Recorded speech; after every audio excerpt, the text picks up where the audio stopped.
नमस्ते जी।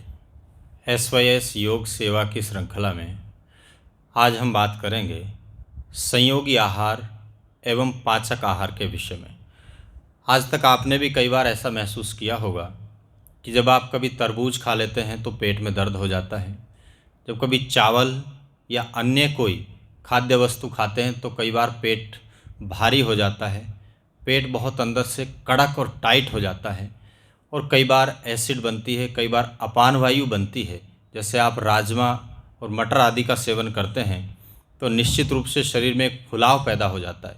ऐसे बहुत प्रकार की स्थितियां हमारे शरीर के साथ में दिन प्रतिदिन घटती हैं और उनका एक ही कारण है कि हम हमारे ऋषियों की जो एक वैज्ञानिक परंपरा रही कि वो किसी एक खाद्य वस्तु को खाते थे तो उसके साथ परस्पर जो संयोगी आहार है उसको भी खाते थे और उसके खाने से भोजन तुरंत पचना शुरू हो जाता था, उसकी विकृति दूर हो जाती थी।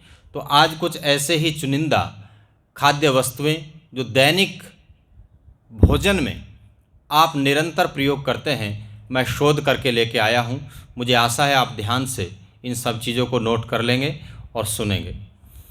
केला जब आप खाएं तो उसके ऊपर से एक छोटी इलायची का सेवन करें। आम, पका हुआ आम खाते ही उसके ऊपर से दूध पी लें तो आम बड़ी तीव्रता से पचना शुरू हो जाता है। जामुन को हमेशा नमक लगा करके खाएं तो आपकी जामुन बड़ी तेज़ी से पचती है। खरबूजे के ऊपर से हमको शरबत का घोल या मिश्री को घोल करके शरबत बना लें और उसका सेवन करना चाहिए। तरबूज का सेवन जब आप करें तो उसके साथ पानी बिल्कुल ना पिएं, इससे आपको डायरिया हो सकता है, हैजा हो सकता है, बुखार आ सकता है, सिर दर्द हो सकता है।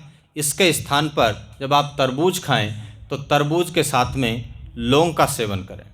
जब आप अमरूद का सेवन करें तो उसके ऊपर से आप सौंफ ज़रूर खाइए। वरियारी जो हम गुजराती लोग बहुत ज़्यादा भोजन के बाद खाते हैं तो उसको अमरूद के साथ ज़रूर खाइए।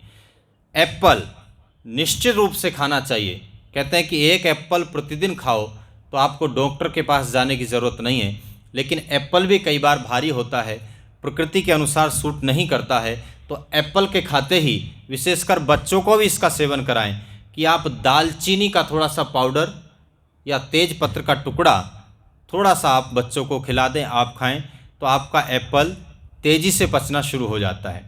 जब आप कभी खट्टी डकारें आती हैं, उल्टी का मन होता है तो निश्चित रूप से नींबू चाटने का मन करता है, लेकिन नींबू के ऊपर सेंधा नमक लगा करके उसको चाटें तो नींबू का रस एकदम से पाचक हो जाता है।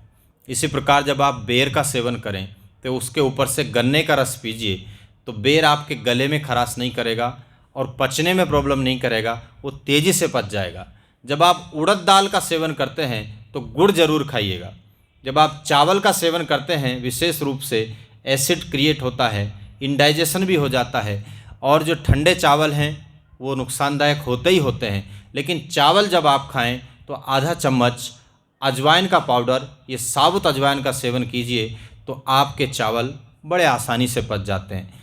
इसी प्रकार मूंग, मोठ और चना, इन तीनों प्रकार की दाल के साथ में सिरका एक परस्पर संयोगी आहार है। बहुत हल्की सी मात्रा में सिरके का सेवन कर लें तो आपकी ये दालें आराम से पच जाती हैं। जब आप अंकुरित भोजन लेते हैं या फिर नाश्ता करते हैं तो उसके साथ दूध पीजिए तो वो तुरंत से आपके अंकुरित हुए भोजन को, नाश्ते को पचाने में मदद करता है। इसी प्रकार जब आप मटर का सेवन करते हैं, राजमा का सेवन करते हैं तो उसमें अदरक ज़रूर डालिए या ऊपर से कच्चा अदरक खाइए तो आपका राजमा और मटर तुरंत पचने शुरू हो जाते हैं। जब आप बेसन के बने हुए पदार्थों को खाते हैं तो ध्यान दीजिए, चाहे वो भजिया हो, चाहे फिर फरसाण हो, कोई भी चीज़ बेसन से बनी है तो उसके ऊपर से थोड़े मूली के पत्ते खा लेते हैं तो एकदम से पेट हल्का हो जाता है और पाचन तीव्र हो जाता है। इसी प्रकार इमली के साथ गुड़ परस्पर संयोगी आहार है, वो इमली के दोषों को विकृत करता है। और जब आप मूली का सेवन करें, मूली बहुत अच्छी होती है, पेट को ठंडा कर देती है, एसिडिटी को नष्ट कर देती है, लेकिन कई बार मूली ही विकृति पैदा कर देती है। तो मूली के ऊपर से मेरे साथियों आपको तिल का सेवन करना चाहिए। जब आप बैंगन की सब्ज़ी बनाते हो रिंगनानुसार, तो सरसों के तेल में छोंका करो, बाकी तेल उसमें सूट नहीं होते हैं, तो आपका बैंगन बड़े आराम से पच जाते हैं। जब आप मकई के भुंटे खाते हैं ना, तो मकई के घुंटों के साथ में आपको ऊपर से छाछ पी लेना, आपकी मकई बड़े आराम से पच जाएगी। इसी प्रकार जब आप लड्डू खाएं, किसी भी प्रकार का लड्डू हो, तो आप अपने लड्डू खाते ही एक पीपल की कोपल बाजू में रख लें, जो कि कोमल पत्ता होता है, उसको खा लीजिए तो आपके लड्डू तुरंत से पचने शुरू हो जाते हैं। जब आप पूड़ी, कचौड़ी, व्यंजन, पकवान खाते हैं, दाल पकवान खाते हैं, तो उसके ऊपर से या तो गर्म पानी पीजिए या फिर ऐसी मट्ठा पीजिए कि जिसमें आपने पानी मिक्स नहीं किया है, तो आपके जो व्यंजन हैं, आपके जो पकवान हैं, वो तेज़ी से पचने शुरू हो जाते हैं और उनकी विकृति आपके मेटाबॉलिक रेट को नहीं बिगाड़ने पाती है। इसी प्रकार जब आप मूंगफली का सेवन करें, तो उसके साथ या तो गुड़ खाएं या फिर आप छाछ का सेवन करें। ये बहुत छोटी छोटी चीज़ें हैं और बहुत संक्षिप्त में मैंने जो दैनिक व्यवहार की चीज़ें हैं उनको आपको आज निवेदन किया है। आपकी भी जानकारी में कोई ऐसी चीज़ हो तो ज़रूर मुझको लिख भेजिए, मेरे नंबर पर भेजिए, व्हाट्सएप पर भेजिए। आगे एक वीडियो हम ऐसी बनाएंगे जिसमें जो विरोधी आहार है, जिसके करने की वजह से बहुत सारे रोग पैदा हो जाते हैं, जिससे कि मेरे देश की जनता अब इन रोगों के द्वारा ना सताई जा सके।